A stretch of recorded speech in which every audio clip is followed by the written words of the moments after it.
What's going on, guys? I'm going to show you how to essentially just solo most maps within Ready or Not. I'm going to do park homes for this specific example. I'm just going to do a quick loadout run through. I tend to run on a map like Park Homes. Obviously, when it's super dark, you definitely want to just run nods. Just makes your life so much easier, especially in those long engagements where, in a map like Park Homes, where you could be going up the stairs in the very beginning, enemies could be pretty far away shooting you. So definitely run some NVGs if you can. It just makes your life, again, a whole lot easier. And then a lot of this game is personal preference. When it comes to at least the weapon selection, for me, I just run the M4, but I do bounce between the M4 and the ARWC. I just like how they feel personally. Same thing with the sidearm. I almost never use it, so it doesn't really matter what you run. I love to run battering ram because this game can still be buggy at times and doors won't open. So sometimes just, especially on solo runs, being able to just bang them open is really helpful. Especially when it comes to you using door wedges. Again, the game is still bugged to where your wedges might get stuck. You might not be able to pick them up. So it's important to be able to have a battering ram in order to essentially be able to bang those doors down. Past that, I just run flashbangs and, like I said earlier, just a second ago, door wedges. Everything else, personal preference, your armor. Some people really like to go fast. I'm completely fine with just rolling through with heavy armor, steel plate, but again, that's all personal preference. So, within Twisted Nerve or Park Homes, it's going to be one of the easier maps to solo. Obviously, it's not something like fast food where it's going to take you like 3 minutes to go through the full thing solo. Especially with the updates, it's a bit longer. It's a bit of a longer mission to solo. You just have to bear that in mind. Also, if you want to do solos, figure out your bind for your menu to control the bots, and you can just select a area to have them move, and they'll just stay there for forever, essentially. So within park arms, like routing, I just tend to just go straight through the garage and kind of up to the front stairs.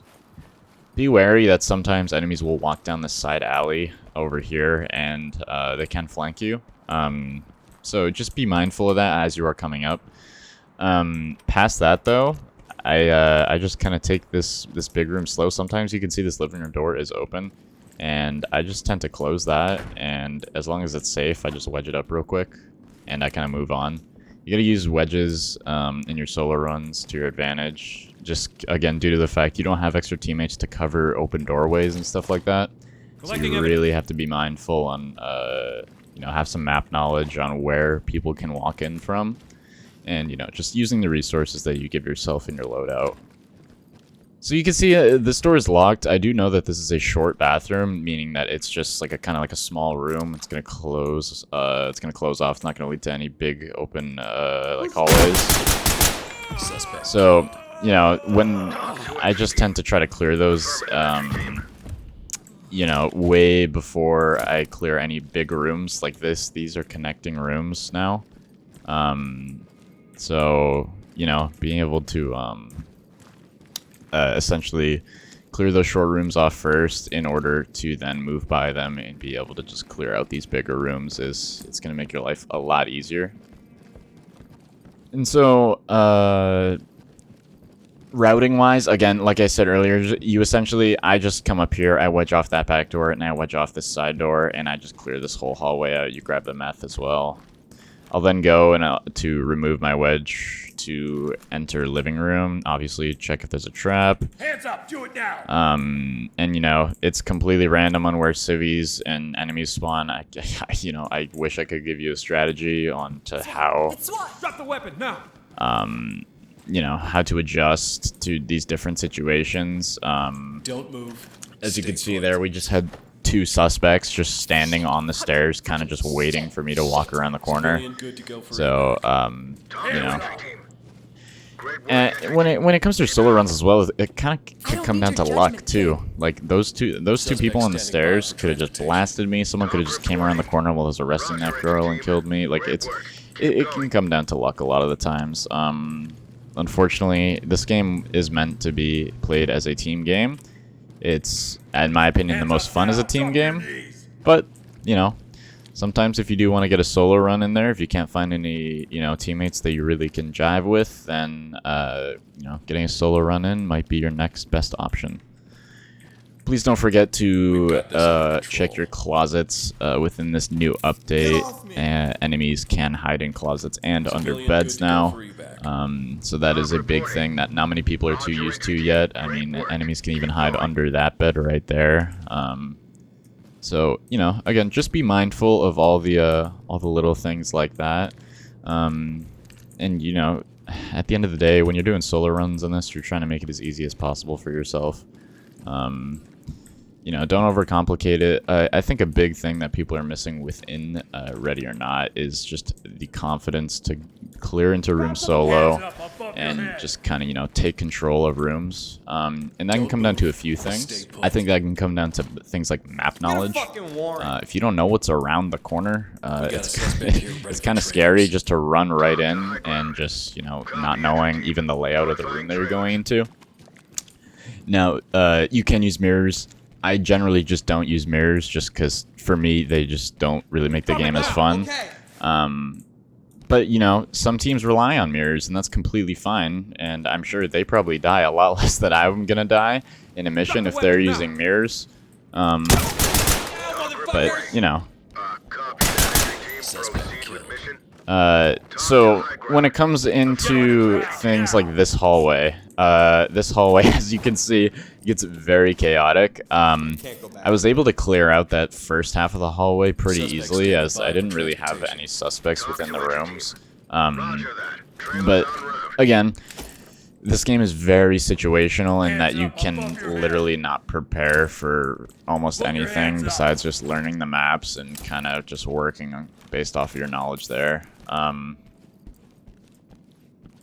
And especially in this room in particular right here, there's always seems to be enemies inside. Generally at least one enemy and one suspect every time. You know, as we can see there was 2 suspects total in this room. Get on the ground now. But you know, it's completely. Again, I can't stress this point enough that it completely situational game. Things can get very hairy on solo runs, especially when you're going down into tunnels, because especially with the new tunnel update, tunnel layout was completely changed. So now it's a lot harder for solo runs. In fact, I haven't even fully learned the new tunnel layout yet. So we'll just kind of be freestyling it from here, and you know, we'll see what happens.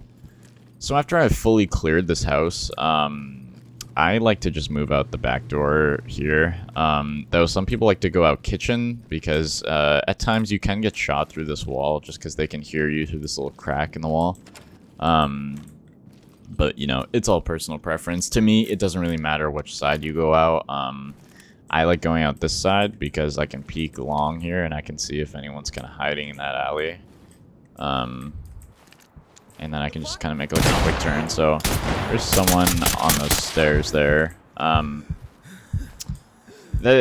So when coming out of here, you really need to be Drop your weapons. You really need to be careful with people kind of camping out on these stairs and in this building up top there. Hands up above your head. Get down. Hands up above your head. But it's, you know, it's just uncontrollable. Down on your knees.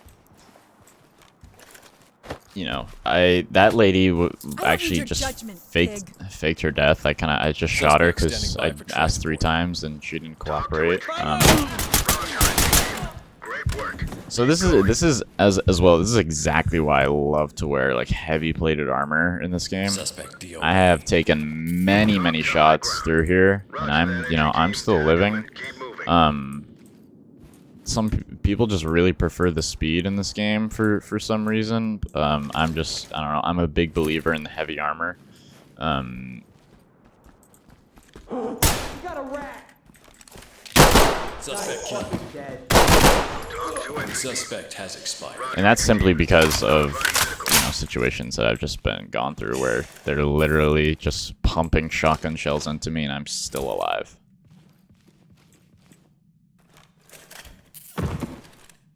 Police, get down! Police, hands Alright, up! so I mean, as you could see, tunnels gets very sketchy very fast. Many different routes to go. Everyone kind of has their own personal preference of a route. Suspect DOA.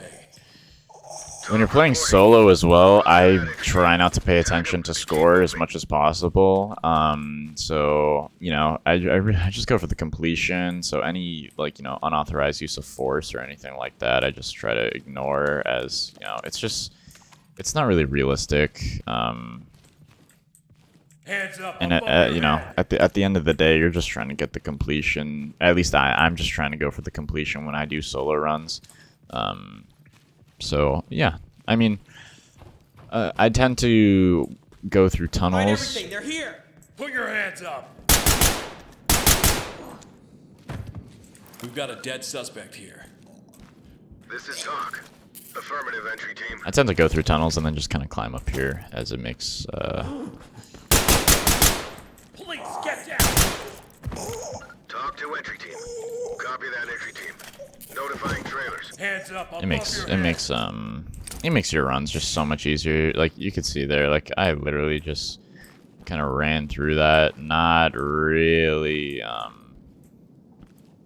not really paying too much attention to trying to tell guys to go down or anything like that. I really just going for the completion itself. So yeah, I mean, this game, it's as easy as you make it, is what I like to say.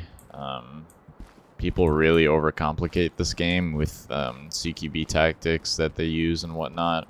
But for me, at the end of the day, like, you can make this game very easy as long as you you simply Collecting just evidence. pay attention to your surroundings, listen for audibles through walls. That's how I was able to tell where a lot of people were in caves, because I was just able to listen through walls. And you can tell if they're a suspect. Generally, you can tell by their dialogue that they give off. But yeah, that was a 10:30 run. Just missed one evidence, but it was still an A run overall, so not too bad.